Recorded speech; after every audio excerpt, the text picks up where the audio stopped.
All right, welcome to the CSL. Game number 3 between Sega and Stimtaco. His name is Stim. We're just leaving it at that. Okay, Stim. Here on Typhon Peaks. Second round of the winner's bracket right now. So game 1 was pretty interesting. Sega goes Fast Forge Expand into Zealot Archon Void Ray and manages to crush Lingbane Hydra from Stim. Second match, Sega does the same thing on a more Forge-friendly map, but Stim figured out that, Infestors are really good. And yeah, I'm curious to see what Sega's going to do on this map, because it's not the friendliest map to Forge Expand on, but that hasn't stopped him from doing it on Shattered either. Yes, definitely. I'm actually... But I think this one's a little bit worse to do it on. The ramp is quite some distance from the natural. I have never seen a Forge Fast Expand on this map. I don't think you can do it. I've thought that before. I've thought, hey, you could never Nexus First on this map, and then I've seen it, so I'll believe anything. I saw Grubby Nexus First against Morrow, who 14 pooled on Metalopolis Close Air, and it worked. I have seen all that I think I can see as far as openers.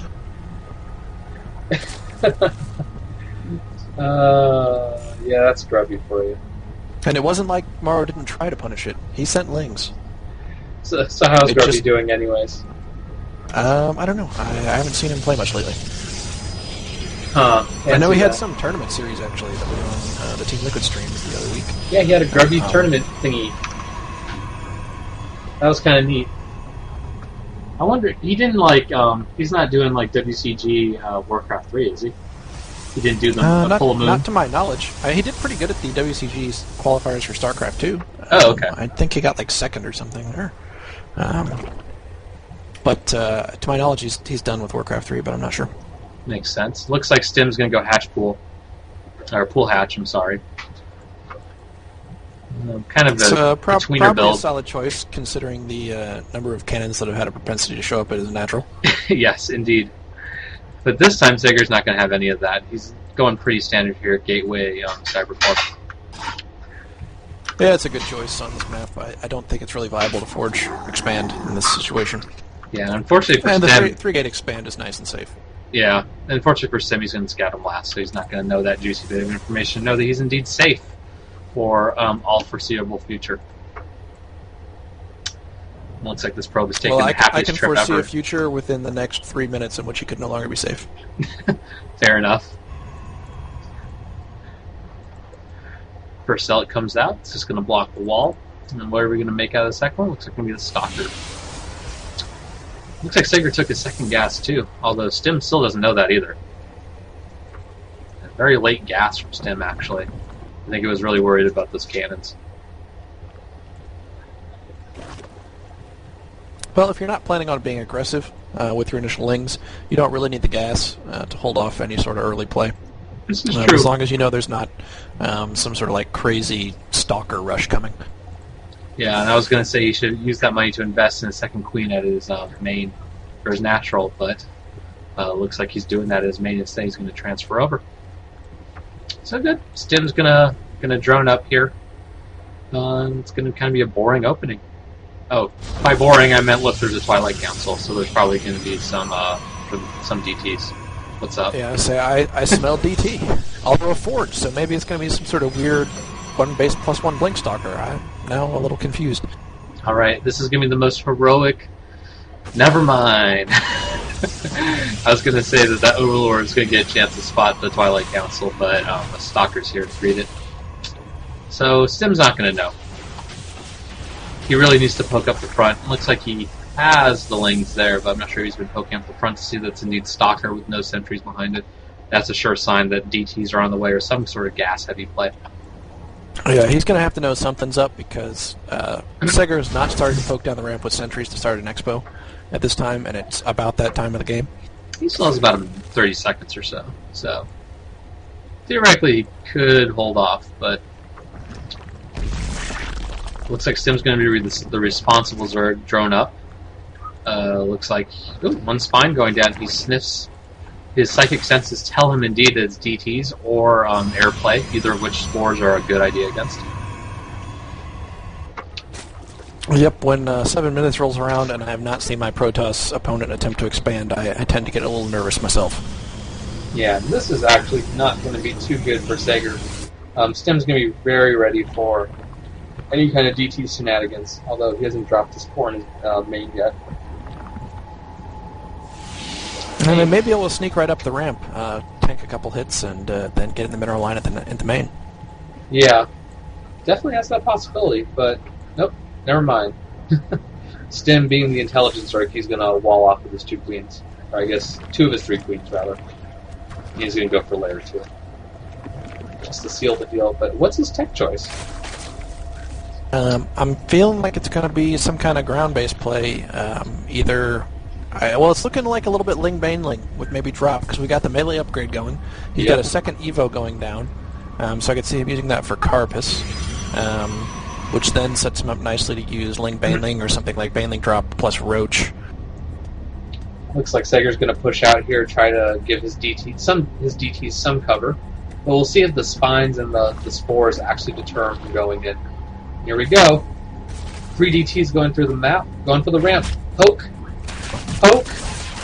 Oh, and the Lings catch him and deny the DTs. Very excellent defense by Stim, I'm impressed. Yep, and that Spore Crawler is actually really intelligently placed. It's far enough back behind the spines that it can't be approached and sniped by even like a small batch of Stalkers. Yeah, and you see that Sager kind of gifted a few Stalkers away. He needs to get off creep right now, or else he's going to be losing the rest of his army in the process. And so I would say Sager's decidedly behind right now, especially since Stim's going to go Ling Baneling. Right? Ling Baneling? That would be my guess, but again, we don't know for sure. He could go back to Infestor because Sager's set up pretty similarly to go into that same composition in the first game with the Archon charge lot. Yeah, here come the Archons. We won't have the air units. But yeah, so we've got Archons now. And then I'll be interested to see if he does go with the charge lots. But it looks like we're going to see drop. Oh! Engagement at the natural. Sager taking out the Lings. I think Stim just gifted away his queen. So kind of an odd exchange here. Sager with a little bit of army left, taking out all the Lings of Stim's army, but 20 Lings of production right now to be able to make up the difference. And yeah, this is actually a little precarious right now for both players. Yeah, Stim is sticking on Ling, which is horrendous against that one Archon that's just chilling in the middle of that group. But at the same time, I mean, it's working. And he's getting dropped. As the Zealot count grows, it's going to be more and more difficult to handle this with Ling. Oh, and it looks like Stim's finally going to drop the Baneling Nest and a Roach Warren. It's going to transition to Roach Baneling with drop. So yeah, I'm not sure if he really needs to be spending the gas on the drop tech again. I mean, it's another situation where all the units are going to come right to you to hit with the Banelings. Yeah. To be fair, I guess, drop Banelings have a lot more damage potential than non-drop Banelings because they're getting dropped in the center, ideally, right? You always hope. Yeah, pretty much. And it looks like he has 4 sentries there, so he's going to keep them honest. I think what's most concerning right now is that Stim is not breaking the rocks to the 3 o'clock bases, so he's kind of pinned on 2 bases right now. The good thing is that Sager is kind of sitting here, and I don't want to say kind of sillily, but this is kind of silly right now with his entire army. So if Stim gets a good engagement, the tide's going to quickly turn in his favor. It looks like Sager just... What I'm concerned about is Stim has no Banelings morphed yet. No. Sager moves out. He's not going to have time to make it. Oh my gosh, huge back around. Sager kind of pinning himself in. This is it. Sager's army dissipates. And that was pretty much what I was thinking was going to happen if he kept this stuff there. And Sager's a little surprised too that it went by. So 1-2 Lings. Did he have any upgrades? 2-0 melee. Wow. I think a lot of it was the spines there as well. He had 4 or 5 spines raining down pokes on top of the hardier units in the composition. Yeah, that was very good micro on Stiv's part. And it looks like he's going to take the forward third instead of breaking down the rocks. I actually would prefer if he broke down the rocks. But he has the advantage, so it's okay to do that. Looks like we have a double prong here. Lings coming in through the natural, Mutas in the back.